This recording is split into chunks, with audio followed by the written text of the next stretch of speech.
Okay, to finish up the second section of chapter number 5, we're going to talk about the last question. John Locke, what were his ideas regarding property influence and colonial resistance?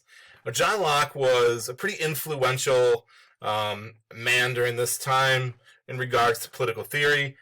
A lot of his ideas are going to become the basis of our current U.S. government.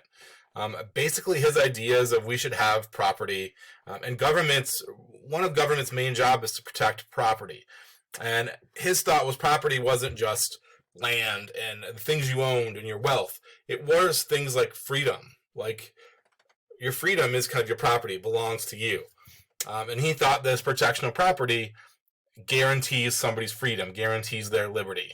And his thought was this: if that property was not sacred, was not protected, then really are any of our personal rights protected? Are they sacred? And colonists really felt during this time, during the mid-1760s, with all these taxes being passed, passed without any representation in Parliament, with admiralty courts that had no juries. He really felt like a lot of colonists' rights were being taken away. It was as if their property was being taken away. This was also a time where there was some opposition about the British government in Britain.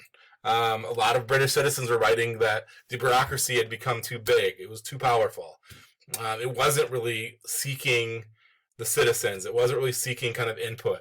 And in England, as well as in the colonies, that all these taxes were being conveyed that were kind of unfair and providing too much of a burden. This all kind of happened in the backdrop of a colonial recession.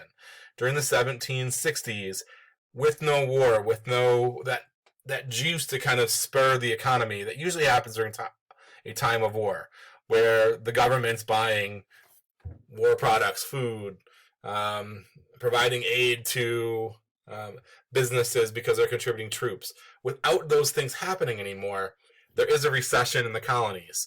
So when you see this decrease in business production, get an increase of tax liability, there's a lot of unhappy people in the colonies. And we're going to talk about that in the next section, about really what happens and how this starts to move us in that path towards independence. Okay, if you have any questions or